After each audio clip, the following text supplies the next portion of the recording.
Compared to our elections, in America there are two parties. Trump is running from Republican Party, and how the selection of these guys, on November 5th, US presidential elections are going to take place. Compared to our elections, the process in America is way more complicated. Watch the video without skipping till the end. I'll explain the process in a short and crisp manner. Before we dive into the topic, I want to mention two terms. First one is National Convention Meeting and second term is electoral votes. First of all, in America, there are two parties. First one is Democratic and second is Republican. Currently, Trump is running from Republican Party and Kamala Harris is participating from Democratic Party. Only Trump can run from Republic and then only Kamala Harris can run from Democratic. So now let us understand how the selection of these presidential candidates takes place in US. It's a quite lengthy process. Try to concentrate, you'll understand everything in detail. In US, there are two methods to select the candidates. First is primaries and next is caucuses. Each party, Democratic and Republic, holds their own primaries and caucuses. In the 50 states of US, some may hold primaries and some may hold caucuses. In primaries, people go and vote for the preferred candidates. For example, in Texas, let us say there are three candidates for Republican parties, candidate A, B, C. So people vote for the favorite candidate. Suppose candidate A gets 50% of the votes and he wins in Texas, then 50 delegates from Texas will be going to National Convention meeting conducted by the Republican Party. That means if the candidate's win percentage is 40%, 40 delegates will be going. And if the candidate win percentage is 60%, then 60 people will be going to the National Convention meeting. That's how it happens. Whatever may be the winning percentage, those many number of delegates will be going to the National Convention meeting. And in the National Convention meeting, they will be choosing or voting for the presidential candidate. I'll explain this later, but this is how the process goes. So let us take a state called Ohio. Let us say three candidates are there who are contesting for the presidential role from Republican Party. So each party has their own primaries and caucuses, as I said earlier. Let us say there are 5 candidates from Democratic Party and 4 candidates from Republican Party. So based on the vote percentage they get, let us say out of these 5 candidates, 4th candidate got 50% of vote share. So what happens is 50 delegates will be going to National Convention meeting conducted by this Democratic Party. And then same thing happens here. Out of these 4 candidates, if suppose let us say the first candidate itself who got 40% of vote share, then 40 delegates will be going to National Convention meeting conducted by Republican Party. So each parties will have their own meetings, each parties will have their own primaries and their own setup. Everything is separate while choosing these presidential candidates. So let us now discuss about caucuses. So these caucuses generally happen in a large gatherings, maybe in a town hall or at a school, where large amount of people gather and they scattered based on the candidates. Let me explain you with an example. So let us say there are 5 members who are contesting for the presidential candidate. So out of which the people who are supporting for the candidate A will be gathered here, candidate B will be gathered here, candidate C, candidate D, candidate E.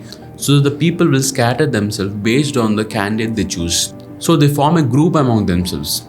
So which candidate will have the highest number of percentage of people supporting him, so that many percentage of delegates will be going to National Convention meeting. The same thing happens with both the parties. The caucuses meetings are same, and then based on the highest percentage of vote share to which candidate they got, those many number of delegates will attend to their own National Convention meeting. And now let's discuss about this National Convention meeting. So when they get the delegates to the National Convention meeting from each state, as I said before, Democratic will have their own National Convention meeting and Republican will have their own National Convention meeting. And these delegates will attend the meeting and then they'll vote for the preferred candidates. Let me show a clip to you so you'll understand much better. Madam Secretary, I speak for the delegation from the great state of Iowa, the inspiring home of Caitlin Clark.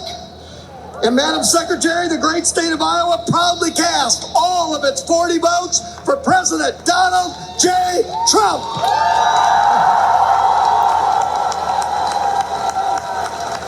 So this is how each state announce their vote and choose the presidential candidate. I hope you understood the process. If you're having any doubts, just ask in the comments. I'll answer to each and every question of yours. So now finally, the candidates are chosen. So now what happens? Out of these 2 candidates, now one candidate is going to be president. So that election is going to take place in this November 5th, where people vote on who they want to be a president. So each state holds election on the same day, and to win, a candidate needs to have the highest number of electoral votes. So now let us discuss about this electoral college votes. So let us say in Texas there are 40 electoral college votes. So first of all, I'll explain you how this 40 came into picture. So first of all, in each state there will be two institutions. First one is House of Representatives and second one is Senate. So if we add the number of people present in House of Representatives plus the number of people present in Senate, then that gives the number of electoral votes present in that particular state. So this is how the electoral votes are divided among each state in US. Now let us discuss about the voting pattern. So let us say in New York, Trump has got 5,000 votes and Kamala Harris has got 4,999 votes. So Trump has won by 1 vote. So let us suppose New York has 28 electoral votes. So all these electoral votes will go into pocket of Trump.